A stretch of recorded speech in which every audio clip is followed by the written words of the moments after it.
அனைவருக்கும் வணக்கம். உங்களெல்லாம் சந்திக்கிறதுல மிக்க மகிழ்ச்சி. ரொம்ப நாள் ஆயிடுச்சு. ஏன்னா, திரும்ப திரும்ப திரும்ப திரும்ப மகாபாரதம் வந்து வேற வேற வெர்ஷன் படிச்சிட்டுருக்கேன். ஒரு ஒரு வெர்ஷன்லயும் ஒருத்தர் வந்து என்ன சொல்ல வரார் அப்படிங்கிறத புரிஞ்சுக்க நான் முயற்சி பண்றேன். ஆனா, அந்த அளவுக்கு அவங்க எழுத்தாளர் என்ன எழுதியிருக்காங்க, அத நம்மளால புரிஞ்சுக்க முடியுதா அப்படின்னு பார்க்கும்போது, அந்த அளவுக்கு நமக்கு ஞானம் இருக்கான்னு எனக்கு தெரியல. ஆனாலும் படிக்க படிக்க படிக்க படிக்க ஆசையா இருக்கு. திரும்ப எங்க விட்ட இடமோ அந்த இடத்துலேருந்தே திரும்ப தான் படிச்சிட்டுருக்கேன் நானு.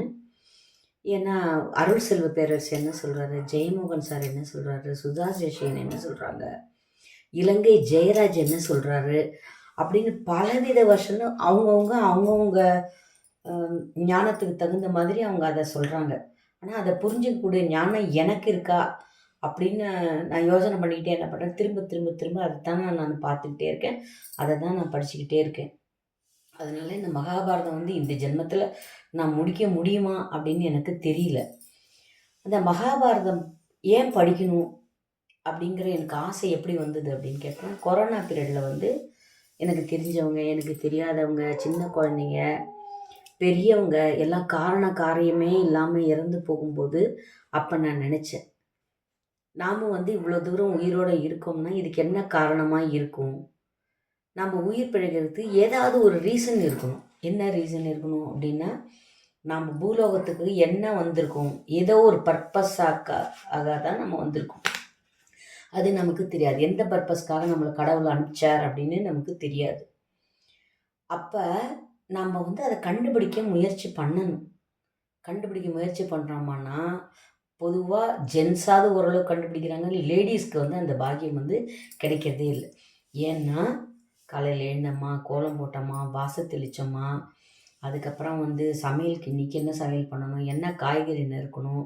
அதுக்கப்புறம் எப்படி கிளம்பணும்? ஆஃபீஸ் போறதுக்கு என்ன கிளம்புறது? என்ன செய்றது? பசங்களுக்கு என்ன செஞ்சு வைக்கணும்? அப்படின்னு சொல்லி அந்த பசங்க செட்டில் ஆகல வரைக்கும், நமக்கு வந்து நமக்கு என்ன புடிச்சிருக்கு? நமக்கு என்ன செய்யணும்? அப்படிங்கிற அந்த மீ டைம் வந்து நமக்கு கிடைக்கிறது இல்ல. இந்த மீ டைம் இப்ப சொல்றாங்கல்ல, ஜென்ஸி இளவயதினர். அவங்க மட்டும் என்ன பண்றாங்க, மீ டைம்னு ஒண்ணு கண்டுபிடிச்சிருக்காங்க. அப்படின்னா, எனக்காக நான் என்ன செய்றேன்? அப்படிங்கிற அந்த மீ டைம அவங்க கண்டுபிடிச்சிருக்காங்க. ஆனா, 50 வயது தாண்டிய நம்ம இல்லத்தரசிகளுக்கு மீ டைம்னு ஒண்ணு இல்ல. இருந்தது.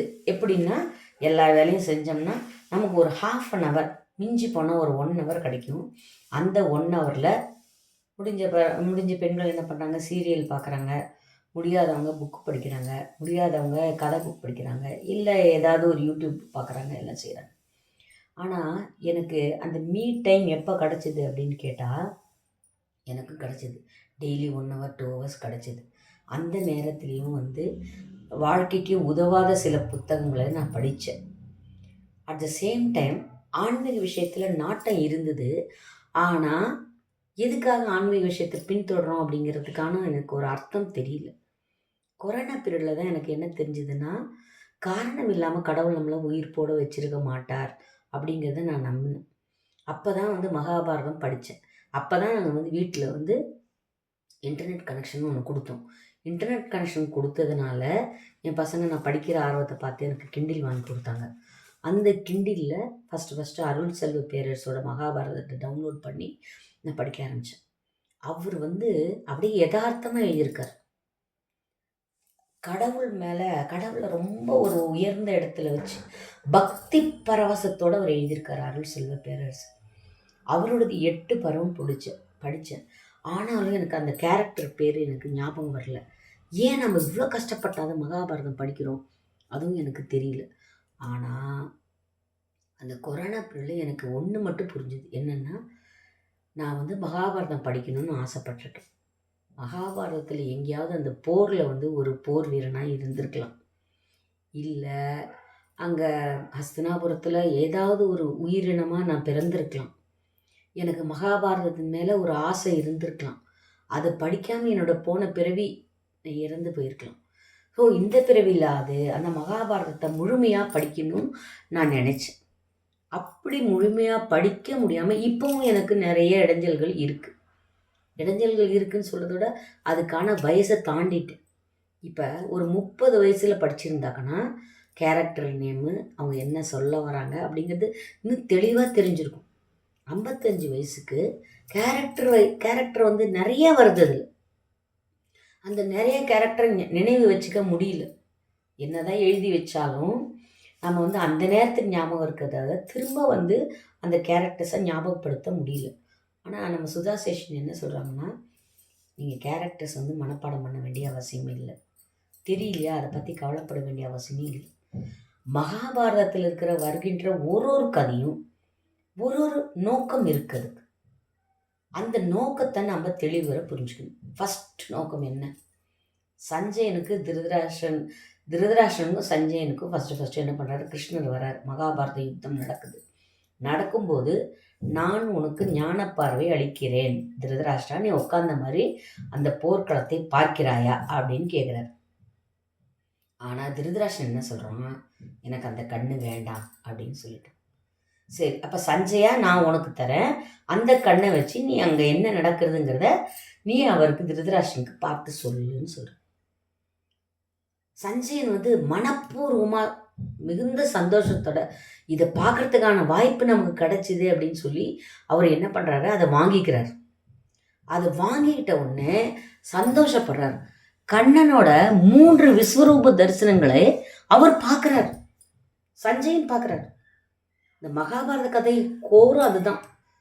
அதாவது பகவான் என்ன பண்ணுறாரு? மகாபாரதத்தின் மூலமாக நமக்கு அகக்கண்ணை திறக்க முயற்சிக்கிறார்.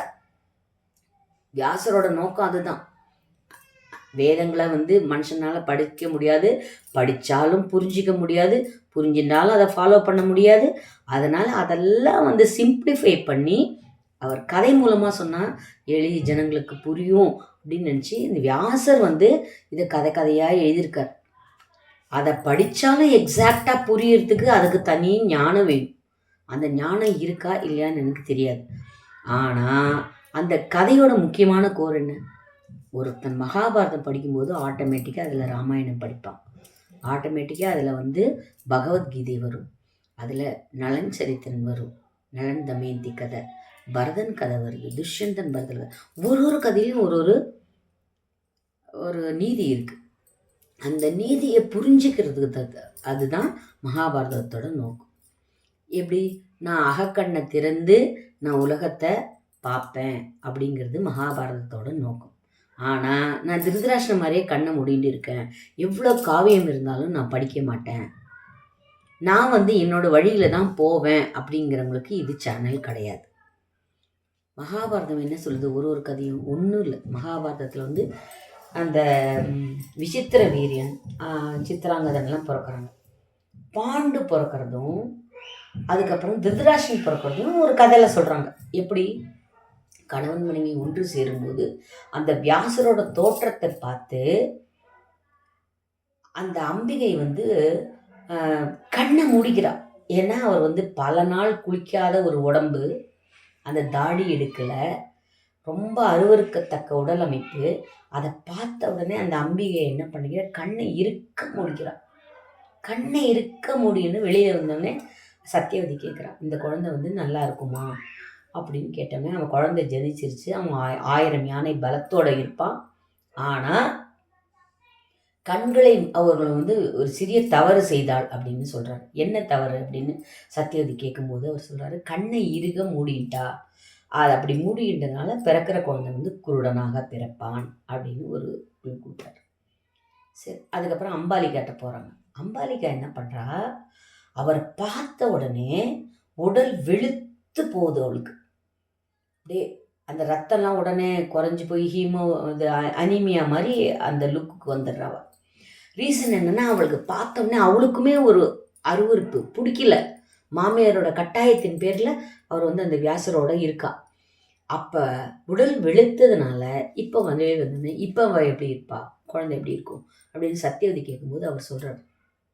என்ன சொல்கிறாருன்னா, அவள் வந்து உடல் வெளுத்து போச்சு, அதனால் உடல் வெளுத்த குழந்தை பாண்டு என்ற ரோகத்துடன் அந்த குழந்தை பிறக்கும் அப்படின்னு சொல்கிறார். இதெல்லாம் வந்து மனுஷங்களுக்கு ஒரு க்ளூ. அந்த காலத்தில் வந்து கல்யாணம் நடந்ததுன்னா முதலிரவு எப்படி நடக்கணும், அதுக்கு வந்து என்ன நேரத்துக்கு போகணும், எப்படி நடந்துக்கணும் அப்படின்னு பெரியவர்கள் வந்து நாள் நட்சத்திரம் நேரம் பார்த்து கொடுத்தாங்க. அப்படி கொடுக்கலன்னா அந்த சந்தர்ப்பத்தில் எப்படி நடந்துக்கணுங்கிறது கூட அது இன்டைரக்டாக சொல்லும். அதை அண்டர்ஸ்டாண்ட் பண்ணிக்காதனால தான் அவங்க 2 பேருக்கும் அந்த ஸ்பெஷல் சைல்டுங்கிற மாதிரி பிறந்தாங்க. ஆனால் இந்த காலத்தில் இப்போ ஸ்பெஷல் சைல்டு வந்து நிறைய பிறக்கிறாங்க.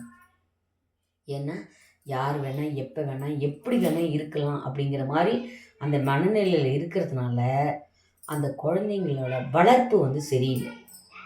பெற்றோர்களாக நாம் தான் காரணம். ஏன்னா நம்ம குழந்தைங்களுக்கு எதுவுமே சொல்லித்தரல.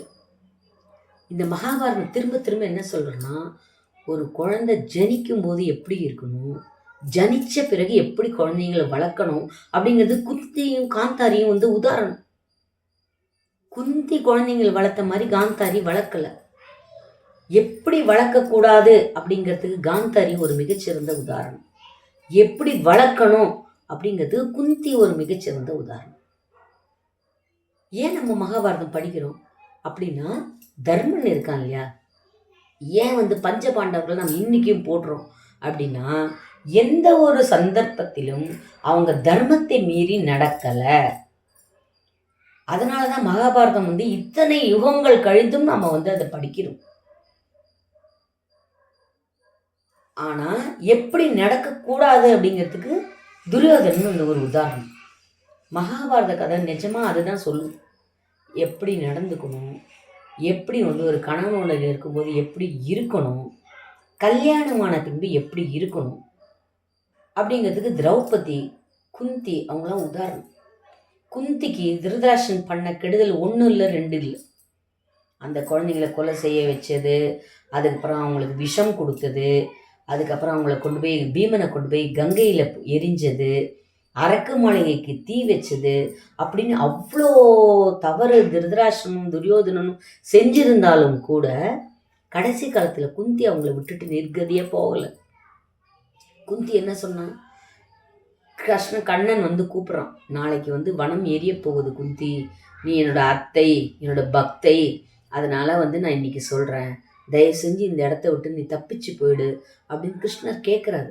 ஆனால் குந்தி என்னத்தை நம்ம சொல்கிறா, இல்லை நான் அவங்களோட தான் இருப்பேன்னு கடைசி வரைக்கும் சொல்லியிருக்கேன். கண்ணு தெரியாத அவங்கள விட்டுட்டு நான் எங்கேயும் போக தயாராக இல்லை. அவங்களுக்கு எந்த மாதிரியான மரணம் வருதோ அதை நான் விரும்பி ஏற்கிறேன்னு குந்தி சொல்கிறா. குந்தி சொன்னோடனே கிருஷ்ணன் மனமகிழ்ந்து என்ன சொல்கிறான், அந்த தீ உன்னை எரிக்கும் போது வலிக்காமல் இருக்கட்டும், வலிக்காமல் உன் மரணம் நிகழட்டும்னு கண்ணன் வந்து வரம் கொடுத்துட்டு போகிறார். குந்திக்கிட்டேருந்து நாம் கற்றுக்க வேண்டியது என்ன, எப்படி நடக்கணும், புகுந்த வீட்டுக்கு போனால் 1000 கஷ்டம் வந்தாலும் எப்படி நடக்கணும் அப்படிங்கிறதுக்கு குந்தி வந்து ஒரு மிகச்சிறந்த உதாரணம்.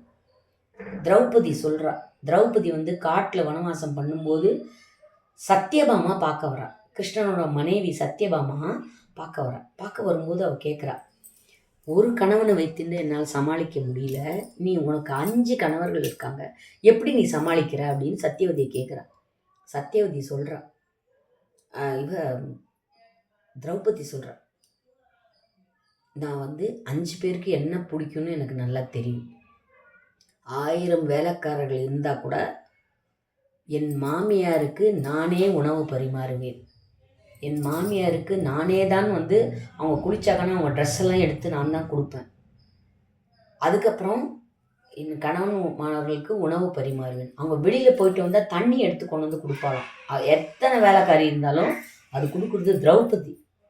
அவங்க காலெலும்ப தண்ணி கொடுத்து அவங்க உள்ளே வந்தோடனே உட்கார வச்சு அவங்களுக்கு சாப்பாடு போட்டுட்டு அதுக்கப்புறம் தன்னோட பணியாளர்கள் பேரெல்லாம் தெரியுமா, கிட்டத்தட்ட எத்தனையோ 1000 பணியாளர்கள், அத்தனை பணியாளர்களோட பேர், குடும்பம் எல்லாமே எனக்கு தெரியும், நிதி வருமானம் எனக்கு தெரியும். அவங்களாம் சாப்பிட்டாங்களான்னு ஒரு ரவுண்டு வலம் வந்துட்டு தான் நான் அப்புறம் சாப்பிடுவேன். அவங்களுக்கு என்ன பிடிக்கும் என்ன பிடிக்காதுன்னு எனக்கு அவங்க மனநிலையை பார்த்து நான் தெரிஞ்சுப்பேன். அதனால தான் நான் வெற்றிகரமான வாழ்க்கை நடத்துகிறேன்னு திரௌபதி வந்து சத்தியவதிக்கு சொல்கிறத கிட்டத்தட்ட 4-5 பக்கம் எழுதியிருக்காங்க. ஒரு பெண் வந்து திருமணமான பெண் எப்படி இருக்கணும், அவளுக்கு கொலை வெறி வரணும். ஒற்றை ஆடல் இருக்கும்போது துச்சாதனன் துகில் இருந்தப்ப அவளுக்கு கொலை வெறி இருந்திருக்கணும். ஆனால் கணவர்கள் வந்து அமைதியாக வனவாசம் கிளம்பி வரும்போது அவள் பேசவே இல்லை. அந்த கோவத்தில் வந்து சபதம் போட்டு தலையை விரிச்சிட்டு கடந்தால தவிர தினம் பேசுவானோ இந்த மாதிரி பண்ணது தப்பு, நீங்கள் இப்படி இருக்கக்கூடாதுன்னா கூட தர்மன் வந்து அறம் வந்து ஜெயிக்கணுங்கிறதுக்காக அவர் பொறுமை காத்தார். ஒரு இன்சிடென்ட் நமக்கு சொல்கிறதுன்னு பொறுமையாக இருக்கணும், தர்மம் தவறக்கூடாது, ஒரு பெண் என்பவள் எப்படி இருக்கணும். ஆனால் நம்ம இன்றைக்கி அப்படியே வளர்க்குறோம். இல்லை இன்றைக்கி வர்ற பொண்ணுங்க அப்படிதான் கண்டிஷன் எப்படி போடுறாங்க தெரியுமா? மாப்பிள்ளை பார்க்கும்போது எக்காரணத்து கொண்டும் மாமனார் மாமியார் என் கூட இருக்கக்கூடாது. எப்படி கஷ்டப்பட்டு 30 வருஷம் வளர்த்து அவங்களுக்கு எப்படி என் பையனுக்கு என்ன பிடிக்கும், என் பொண்ணுக்கு என்ன பிடிக்கும்னு பார்த்து வளர்த்துருந்தாங்கன்னா, நீ என் மாமியாரை வராதன்ற, நீ வராதன்னு சொன்னால் என் மாமியாரும் வரக்கூடாது அப்படின்னு பசங்களும் கண்டிஷன் போடுறாங்க. அப்போ நீங்கள் எதுக்காக குடும்பம் நடத்துகிறீங்க? யாருக்காக நடத்த போகிறீங்க? நீங்கள் பெற்ற தாய் தந்தையர் வேணாம்னு சொல்கிற குழந்தைய வளர்க்குற சமூகத்தில் இருக்கிற நம்ம குழந்தைங்களை தப்பாக தான் வளர்த்துருக்கோம். ஆனால் குழந்தைங்களை எப்படி வளர்க்கணுங்கிறதுக்கு குந்தி வந்து ஒரு உதாரணம். ஏன் திரௌபதியை கூட்டிகிட்டு வரும்போது என்னவானாலும் 5 பேர் சமமாக பிரிச்சுக்கோன்னு சொல்கிற மாதிரி 5 குழந்தைகள் அவள் பாரபட்சம் பார்க்கல. அந்த மாதிரி ஒரு பாரபட்சம் பார்க்காத தாயும் நடந்துக்கணும். குழந்தைகளும் அம்மா பேச்சை மீறக்கூடாது. அந்த கதைகள் திரும்ப திரும்ப திரும்ப என்ன சொல்லுது, மகாபாரதம் கதைகள் என்ன சொல்லுது அப்படின்னா, திரும்ப திரும்ப சொல்கிறது என்னென்னா, உன் அகக்கண்ணை திற, நீ எப்படி நடந்துக்கணும். மகாபாரதத்தில் எப்படி இருக்கக்கூடாதுங்கிறது இன்னொரு உதாரணம் இருக்குது. பரதன் தெரியும்ல, துஷ்யந்தன் பரதன். அந்த துஷ்யந்தன் பரதன் இல்லை, துஷ்யந்தனோட மகன் வந்து பரதன். துஷ்யந்தனுக்கும் சகுந்தலைக்கும் பிறந்தவள் வந்து பரதன். அந்த பரதனுக்கு 3 மனைவிகள் இருந்தாங்க.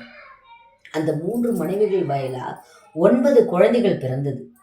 அந்த 9 குழந்தைகளும் வளர வளர வளர பரதனுக்கு சந்தோஷத்தை கொடுக்கல. அதாவது நாட்டுக்கு பின்னால் அரசாட்சி செய்யக்கூடிய கெப்பாசிட்டி அந்த குழந்தைங்களுக்கு இல்லை. கெப்பாசிட்டி இருக்கணும்னு என்ன? தர்மம் இருக்கணும், வீரம் இருக்கணும், தைரியம் இருக்கணும், எல்லா விதமாக வந்து அந்த நாடு தான் முக்கியம் அப்படிங்கிற மென்டாலிட்டி மெயினாக இருக்கும். அந்த குழந்தைகளை அந்த மாதிரி வளரவில்லை. அதை நினச்சி பரதன் வந்து நாள் பூரா கவலைப்பட்டான். கவலைப்பட்டதுனால பரதனோட மனைவியர்கள் என்ன தெரியுமா பண்ணாங்க? அந்த குழந்தைங்களுக்கு விஷம் கொடுத்து அந்த குழந்தைகளை தானே கொன்னுடுறாங்க.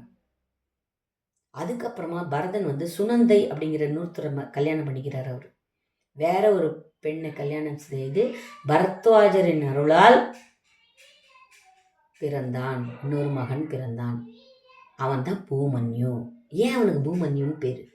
அந்த பூமன்யு தான் அந்த நிறைய அக்ரிகல்ச்சர் லேண்டை ஃபார்ம் பண்ணி நிறைய லேண்டை டெவலப் பண்ணி அவனோட காலத்தில் தான் தானியங்கள் பெருகியது, மக்கள் பெருகினர், பூமிக்கு உகந்ததாக அவன் இருந்தான், பூமியை வந்து அவன் நேசித்தான், தன் கண்ட்ரி தான் ரொம்ப முக்கியம்னு நினச்சான்.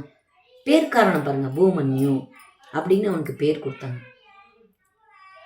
பரதன் வந்து தான் குழந்தை தானே அப்படின்னு அவன் வந்து இறக்கப்படலை. ஆனால் அவன் கொல்லணும்னு அவங்கள சொல்லலை. ஆனால் இந்த குழந்தைகளால் எனக்கு மகிழ்ச்சி இல்லை, இவர்கள் என் நாட்டை காப்பாற்ற மாட்டார்கள்னு அவன் நினச்சான். அந்த வருத்தத்தினால தான் தன் கணவன் வருத்தப்படுறாங்களேன்னு அவங்க வந்து மனசை கல்லாக்கிண்டு அந்த குழந்தைய வந்து அவங்க கொலை பண்ணிடுறாங்க. அப்படி இருந்த நாடு நம்ம நாடு. ஏன் அந்த பரதனுக்கு ஏன் அவன் வந்து உலகத்தை அப்படி நடத்தினான், அப்படி தாங்கினான்.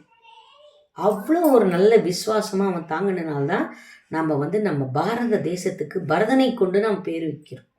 ஏன்? பரதம் என்றால் தாங்குவன் அர்த்தம். இந்தியா மொத்தத்தையும் அவனோட கண்ட்ரி, அவனோட ஆளுமைக்கு கீழே அவன் கொண்டு வந்தான். எப்படி வச்சுருந்தான் ஜனங்களை? சந்தோஷமா, நேர்மையா, தர்மம் தவறாத அவன் ஆட்சி புரிஞ்சான்.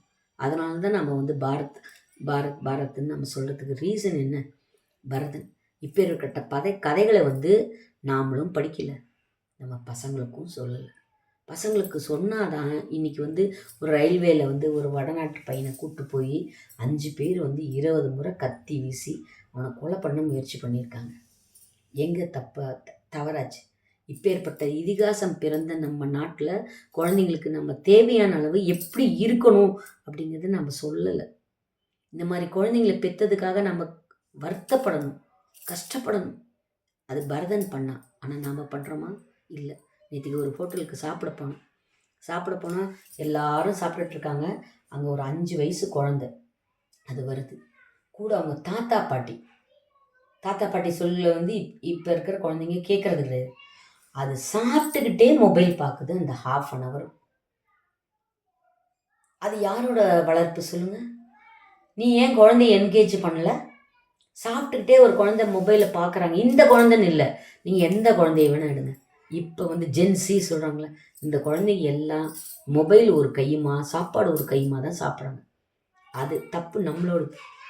சாப்பிட்ற அந்த 20 நிமிஷம் கூட அந்த மொபைலை விட்டு அவங்களால பிரிஞ்சு இருக்க முடியல.